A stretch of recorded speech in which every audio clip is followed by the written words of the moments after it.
विषय वस्तु संविधान की अनुसूचियां हैं। मूल संविधान में जब संविधान 26 नवंबर 1949 को बनकर तैयार हुआ था तब इसमें 8 अनुसूचियां थी, किंतु कालांतर में अनेक संविधान संशोधनों द्वारा 4 अन्य अनुसूचियों को भारतीय संविधान में जोड़ा गया। यानी 9वीं, 10वीं, 11वीं और 12वीं अनुसूचियां वो बाद में संविधान में जोड़ी गई संविधान संशोधनों द्वारा। अनुसूचियों के संदर्भ में एक एक अनुसूची के विषय वस्तु पर चर्चा करते हैं। जो हमारी पहली अनुसूची है उसमें संघ राज्य क्षेत्रों का उल्लेख है कि भारतीय संघ में कितने पूर्ण राज्य होंगे और कितने जो है वो केंद्र शासित प्रदेश होंगे, इसका उल्लेख है। तो वर्तमान में 28 पूर्ण राज्य और 8 केंद्र शासित प्रदेश वो भारतीय संघ में शामिल हैं। यहाँ पर जब संविधान लागू हुआ था उस समय की स्थिति के संदर्भ में यदि चर्चा की जाए तो इतिहास के नेपथ्य में जाना होगा। और जब देश आज़ाद नहीं हुआ था उससे पूर्व ही ब्रिटिश काल में भाषाई आधार पर राज्यों के पुनर्गठन की मांग चल रही थी, और जब देश आज़ाद हुआ तो ये मांग एक आंदोलन के रूप में खड़ी हो गई थी।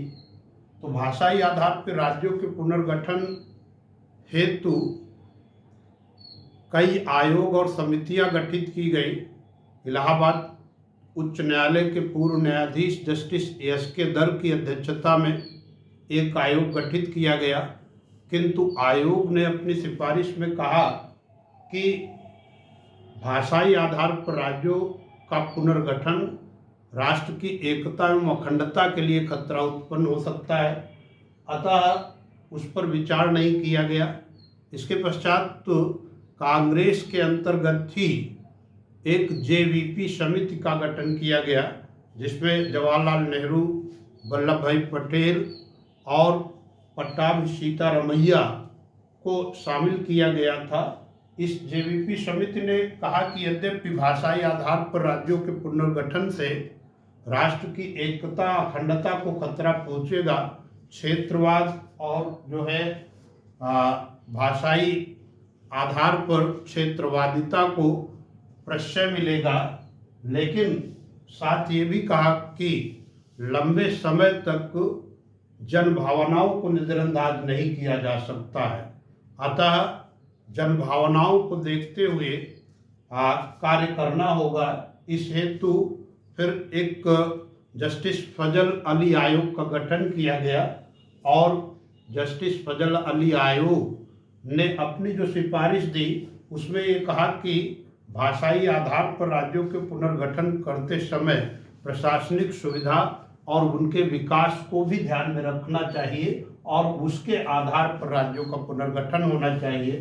फजल अली आयोग ने अपनी सिफारिश में 16 राज्य और 3 केंद्र शासित प्रदेशों की स्थापना की सिफारिश की। इसके पश्चात साथियों, गोवा मुक्ति संघर्ष के उपरांत जब गोवा पुर्तगालियों से मुक्त हो गया तो ये गोवा 25वें राज्य के रूप में 1961 में भारतीय संघ का हिस्सा बना।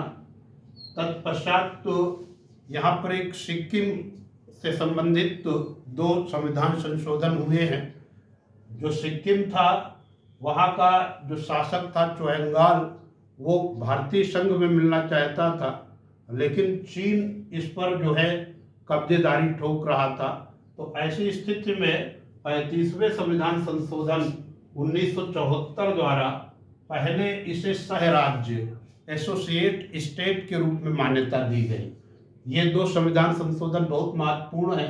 35वें संविधान संशोधन 1974 द्वारा सिक्किम पहले सह राज्य बना, और 1 वर्ष बाद 36वें संविधान संशोधन 1975 द्वारा इसे पूर्ण राज्य का दर्जा हासिल हो गया, और ये पूर्ण राज्य के रूप में भारतीय संघ का हिस्सा बन गया। यानी ये एक 26वां राज्य बन गया। तत्पश्चात 2000 ईस्वी में राज्यों का पुनर्गठन पुनः हुआ। उत्तर प्रदेश से उत्तराखंड को पृथक करके एक नए राज्य की मान्यता दी गई। मध्य प्रदेश से पृथक कर दिया गया छत्तीसगढ़ और एक नया राज्य बना। झारखंड बिहार से पृथक होकर के एक नया राज्य बना। तो 3 और राज्य आ गए। 2014 में आंध्र प्रदेश से पृथक करते हुए तेलंगाना राज्य बना। और एक महत्वपूर्ण जो निर्णय लिया गया, जिसको जो है कहें कि 31 अक्टूबर 2019 को भारतीय राष्ट्र के एकीकरण में सरदार वल्लभ भाई पटेल की भूमिका अत्यंत महत्वपूर्ण है।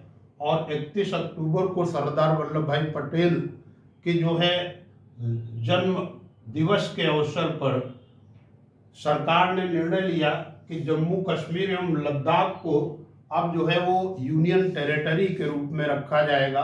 तो एक प्रकार से अब एक नई व्यवस्था लागू हो गई है। जम्मू कश्मीर में पूर्ण राज्य का दर्जा खत्म है। जम्मू कश्मीर और लद्दाख के रूप में एक यूनियन टेरिटरी की मान्यता दे दी गई है। 26 जनवरी 2020 को 2 जो केंद्र शासित प्रदेश थे, दादर नागर हवेली और दमन दीव, दादर नागर हवेली और दमन दीव को मिलाकर के एक कर दिया गया है। इस प्रकार जो वर्तमान स्थिति है भारतीय संघ में, वो 28 पूर्ण राज्य और 8 केंद्र शासित प्रदेश है, जो संविधान की पहली अनुसूची में उल्लेखित है। द्वितीय अनुसूची में आप देख सकते हैं कि यहाँ पे जो संविधान के विशिष्ट पदाधिकारी हैं, विशिष्ट पदाधिकारियों में जैसे राष्ट्रपति, उपराष्ट्रपति, राज्यों के राज्यपाल, नियंत्रक एवं महालेखा परीक्षक या CAG जैसे विशिष्ट पदाधिकारी हैं, उनके वेतन तथा भत्तों का उल्लेख है कि उन्हें कितना वेतन और भत्ते कितने होंगे। तो इसमें जैसे राष्ट्रपति को वर्तमान में 5 लाख मासिक वेतन उपलब्ध कराया जाता है और उपराष्ट्रपति का 4 लाख मासिक है, जबकि राज्यों के राज्यपाल का वो 3.5 लाख रुपए मासिक वेतन उपलब्ध कराया जाता है। ये द्वितीय अनुसूची में उल्लेखित जो शर्तें हैं उसमें जो है संविधान के विशिष्ट पदाधिकारियों के वेतन भत्तों का उल्लेख किया गया है। तृतीय अनुसूची में जो संविधान के विशिष्ट पदाधिकारी हैं जैसे राष्ट्रपति है, उपराष्ट्रपति, राज्यपाल या जो है न्यायालय के न्यायाधीश हैं, इनके ये किस बात की शपथ लेंगे, पद भार ग्रहण करते समय इन्हें किस बात की शपथ लेनी होगी, उस शपथ का प्रारूप उल्लेखित है। जैसे राष्ट्रपति संविधान के रक्षण परिरक्षण की शपथ लेता है, वैसे ही अन्य जो विशिष्ट पदाधिकारी हैं वो किस बात की शपथ लेंगे, इसका उल्लेख जो है वो तृतीय अनुसूची में दे दिया गया है कि जो है शपथ प्रारूप विभिन्न पदाधिकारियों का निश्चित कर दिया गया है।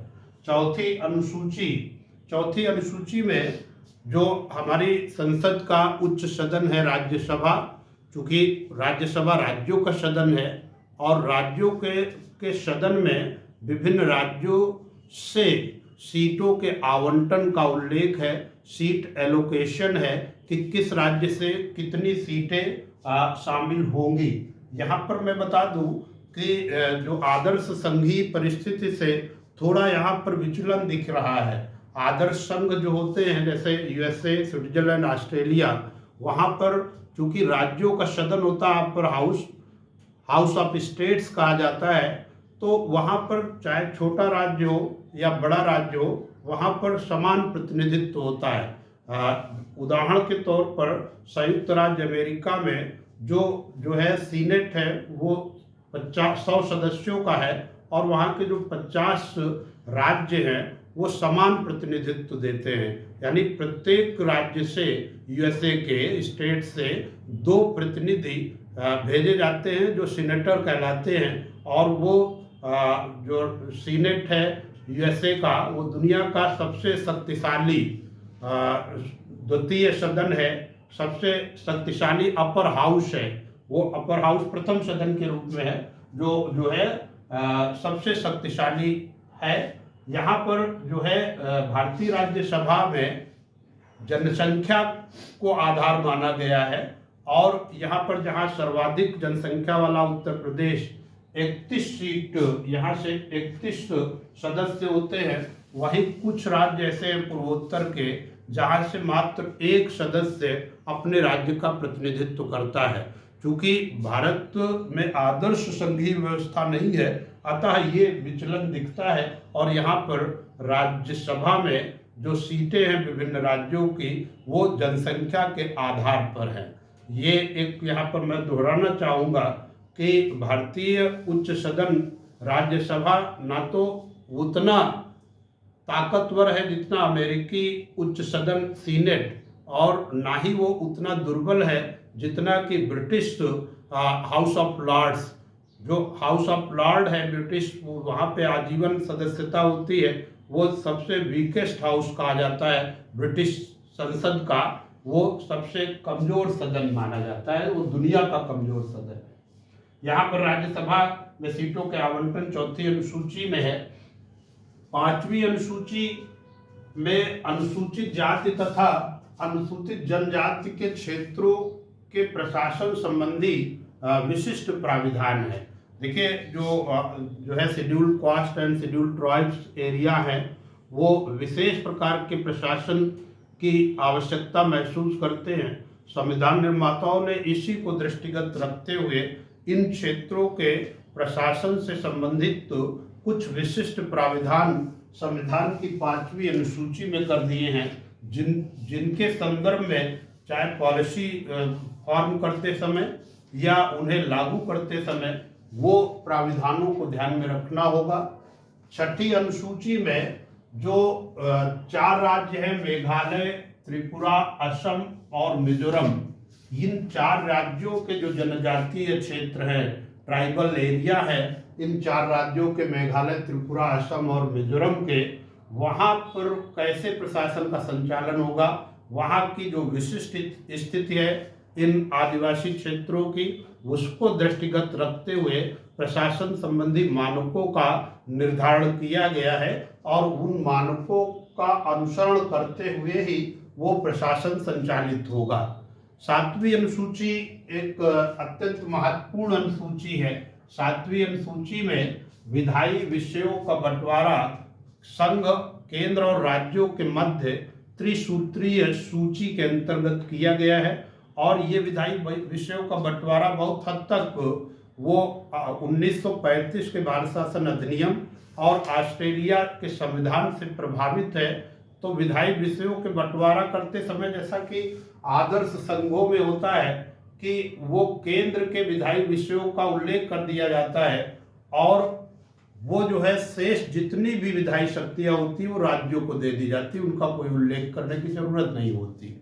लेकिन भारतीय संघ चूंकि इकाइयों के परस्पर समझौते का परिणाम नहीं है, जैसा कि जो है यूएसए का संघ है, वहाँ पर 13 इकाइयाँ परस्पर उन्होंने समझौता किया था, और वो जो है उन्होंने केंद्र के विधायी शक्तियों का उल्लेख कर दिया था, और से सभी विधायी शक्तियाँ अपने पास रख ली थी। क्योंकि भारतीय संघ की विशिष्ट स्थिति है, ये कोई इकाइयों के परस्पर समझौते का परिणाम नहीं। और दूसरा ये है कि यहाँ पर केंद्र से राज्यों की ओर शक्तियों का हस्तांतरण हो रहा है, जबकि आदर्श संघ अमेरिका में वो राज्यों ने समझौता करके केंद्र को शक्ति दी थी। तो इस प्रकार जो ब्रिटिश शासन था तो वो केंद्रीकृत शासन था, और धीरे धीरे राज्यों को शक्तियाँ दी गई थी। तो उस स्थिति को ध्यान में रखते हुए यहाँ पर विधायी विषयों को बंटवारा त्रिसूत्रीय किया गया है। केंद्रीय सूची में राष्ट्रीय महत्व के ऐसे विषयों का उल्लेख है जिन पर विधान बनाना राष्ट्रीय हित में होगा, और जिन पर विधान बनाने का अनन्य अधिकार, यानी और कोई उस पर विधान नहीं बना सकता। जो केंद्र सूची है उस पर अनन्य अधिकार वो केंद्रीय संसद को हासिल है, केंद्र को हासिल है। इसमें जब संविधान लागू हुआ था तो उस समय केंद्रीय सूची के विधायी विषयों की संख्या 97 थी, लेकिन वर्तमान में अब इसमें 100 विधायी विषय उल्लेखित है। सेंट्रल लिस्ट में वो 100 विधायी विषय उल्लेखित हैं जो राष्ट्रीय महत्व के हैं और जिन पर विधान बनाने का अनन्य अधिकार केंद्र को हासिल है। इसमें से कुछ महत्वपूर्ण जैसे रक्षा मामले, डिफेंस से जुड़े जितने भी हो, फॉरेन अफेयर्स जैसे विदेश मामले हैं, बीमा, बैंकिंग, करेंसी, सिक्के और जनगणना या जहाजरानी, नेविगेशन है, परमाणु है, परमाणु खनन है, परमाणु ऊर्जा है, बहुत सारे जो राष्ट्रीय महत्व के विषय है 100 विषय वो केंद्रीय सूची में रखे गए हैं और अनन्य अधिकार केंद्र को हासिल है। राज्य सूची के विषय, राज्य सूची में ऐसे विषयों को शामिल किया गया है जो क्षेत्रीय महत्व के हैं और जिन पर विधान बनाने का अधिकार राज्य विधानसभाओं को या राज्य विधायिकाओं को दिया गया है। लेकिन यहाँ पर कुछ विशेष परिस्थितियाँ उल्लेखित हैं जिन परिस्थितियों के तहत आप देख सकते हैं कि केंद्र विधान बना सकता है। यदि ऐसे परिस्थितियाँ आती हैं, उसके अनुच्छेद निर्धारित हैं, वो जो है परिस्थितियों में वो देख सकता है केंद्र और उस पे राज्य सूची के विषय पर विधान बना सकता है। जब हम विधायी विषयों के बंटवारे पर अलग से चैप्टर में अध्ययन करेंगे तो उसमें दिखाया जाएगा कि किन किन अनुच्छेदों में ये प्राविधान है कि केंद्र जो है राज्य सूची के विषयों पर विधान बना सके। जब 42वें संविधान संशोधन के पूर्व 1976 के पूर्व इसमें 66 विषय उल्लेखित थे, लेकिन वर्तमान में अब 61 विषय ही हैं क्योंकि 5 विषय जो है समवर्ती सूची में 42वें संविधान संशोधन 1976 द्वारा हस्तांतरित कर दिए गए थे। तो यहाँ पर क्षेत्रीय महत्व के विषयों में जैसे कृषि है, सिंचाई है, लोक व्यवस्था है, कानून व्यवस्था है, पुलिस है, स्थानीय स्वशासन है, बाजार हाट मेले हैं, ये सब जो है राज्य सूची के विषय हैं।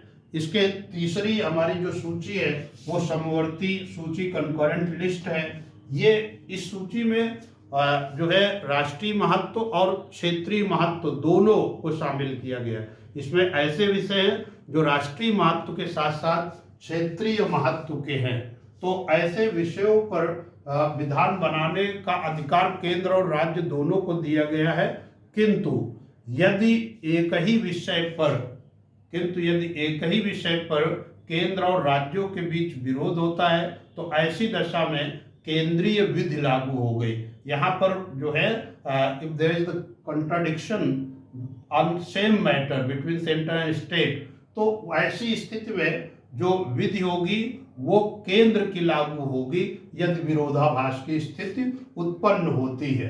देखिए, मूल संविधान में तो इसमें 47 विषय थे, किंतु अब जो है समवर्ती सूची में 52 विषय हैं और इसमें केंद्र और राज्य दोनों विधान बनाने का अधिकार रखते हैं। जैसे विवाह एवं विवाह विच्छेद कानून, साथ में दीवानी और फौजदारी मामले, शिक्षा समवर्ती सूची का विषय हो गया है, परिवार नियोजन जो फैमिली प्लानिंग की बात है वो भी अब समवर्ती सूची का विषय हो गया है, बांट माप तौल, पर्यावरण संरक्षण, वन्य जीव, ये सभी विषय जो है वो समवर्ती सूची का हिस्सा हो गए हैं और केंद्र और राज्य दोनों को विधान बनाने का अधिकार हो गया है।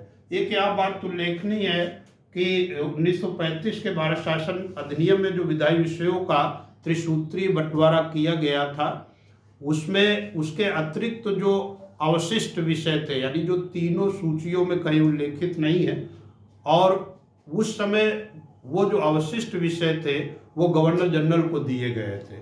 लेकिन नए संविधान में, अपने भारत के संविधान में अवशिष्ट विषयों को केंद्र को सौंपा गया है। यानी जो ऐसे विषय जो इन तीनों सूची में जो है उपलब्ध नहीं है और अचानक उनकी आवश्यकता पड़ती है, जैसे साइबर कानून से जुड़े मामले, जब संविधान लागू हुआ था तब साइबर अपराध जैसी बात या साइबर कानून जैसी बात थी नहीं, लेकिन कालांतर में जब जो है 21वीं शताब्दी में सूचना प्रौद्योगिकी की शताब्दी में सूचना क्रांति के युग में साइबर अपराध आ गए, तो साइबर कानूनों की व्यवस्था अब केंद्र अवशिष्ट विषय के अंतर्गत करता है। ये अवशिष्ट विषय वह केंद्र को प्रदान किए गए हैं। तो ये 7वीं अनुसूची हो गई हमारी। 8वीं अनुसूची इसमें जो है भाषाओं का उल्लेख है। भारत जो है भाषाई विविधता भारत में बहुत पाई जाती है, और विविधता इस कदर है कि जो है ये कहा जाता है कि कोस कोस में पानी बदले और 4 कोस में बानी, यानी तो ऐसे भाषाई विविधता वाले राष्ट्र में मूल संविधान में 14 भाषाओं को मान्यता दी गई थी। अब विभिन्न संविधान संशोधनों के उपरांत इसमें जो है हमारी 8वीं अनुसूची में 22 भाषाएं उल्लेखित हैं। वो जो है जैसे 21वें संविधान संशोधन द्वारा 1967 में सिंधी भाषा को 8वीं अनुसूची में 15वीं भाषा के रूप में जोड़ दिया गया। कालांतर में 71वें संविधान संशोधन 1999 द्वारा नेपाली, मणिपुरी और कोंकणी भाषा को वो शामिल कर लिया गया, यानी अब भाषाएं हमारी 18 हो गई। और अभी 92वें संविधान संशोधन 2003 द्वारा बोडो, डोगरी, मैथिली, संथाली ये 4 भाषाएं और जुड़ गई। इस प्रकार से ये जो 3 संविधान संशोधन हुए उसके उपरांत वर्तमान में 8वीं अनुसूची में जो है 22 भाषाओं का उल्लेख है। यहाँ पर एक ट्रिक के माध्यम से आप जो है याद कर सकते हैं कि 21 और 71 जोड़ करके 92 आता है, यानी 21वें और 71वें संविधान संशोधन तथा 92वें संविधान संशोधन द्वारा ये भाषाएं बढ़ी है, 14 से होकर के वो 22 हो गई हैं। तो एक ट्रिक के माध्यम से कि 21 और 71 को जोड़ेंगे तो 92 हो जाता है। तो तीनों जो संविधान संशोधन है वो आसानी से मन मस्तिष्क में संजोए जा सकते हैं। 9वीं अनुसूची प्रथम संविधान संशोधन, पहला ही संविधान संशोधन जो हुआ है संविधान लागू होने के उपरांत मात्र 1 वर्ष पश्चात पहला संविधान संशोधन 1951 वो लागू किया गया और 9वीं अनुसूची जोड़ी गई। और इस अनुसूची में ऐसे विषयों को शामिल किया गया जिनकी विधिमान्यता का दावा न्यायालय में नहीं किया जा सकता।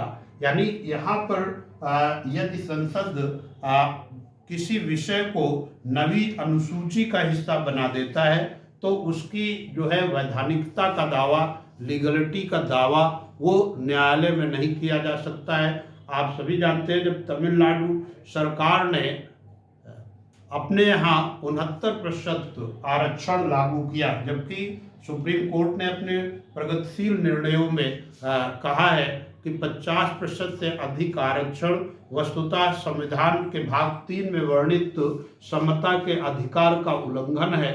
लेकिन जब वहाँ पर 69% 69% रिजर्वेशन को लागू किया गया तमिलनाडु में, तो उसको इसी अनुसूची का हिस्सा बना दिया गया और इसके आधार पर कोई विधिमान्यता का दावा सुप्रीम कोर्ट में नहीं कर सकता है। इस सूची में एक प्रकार से संसदीय जो सर्वोच्चता जैसी बात जो ब्रिटिश व्यवस्था में दिखती है, क्योंकि ब्रिटिश व्यवस्था में संसद को सर्वोच्चता मिली है, सुपरमेसी ऑफ द पार्लियामेंट। वही अमेरिका में न्यायिक सर्वोच्चता के सिद्धांत को अपनाया गया है और वहाँ न्यायपालिका सर्वोच्च मानी जाती है।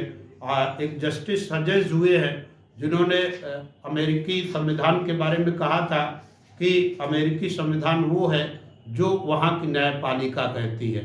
लेकिन भारतीय संविधान निर्माताओं ने दूरदृष्टि का जो है अनुपालन किया था और उन्होंने ना तो संसदीय सर्वोच्चता जो ब्रिटिश संसदीय सर्वोच्चता है उसे लागू किया और ना ही न्यायिक सर्वोच्चता को लागू किया, बल्कि भारत में संविधान की सर्वोच्चता है, यानी सुपरमेसी ऑफ द कॉन्स्टिट्यूशन, वो भारत में लागू है, ये ध्यान देने योग्य है। लेकिन 9वीं अनुसूची में जब ये शामिल कर दिया जाता है विषय, तो उससे एक बार लगता है कि संसद को शायद शक्तियां अधिक मिल गई है। 10वीं अनुसूची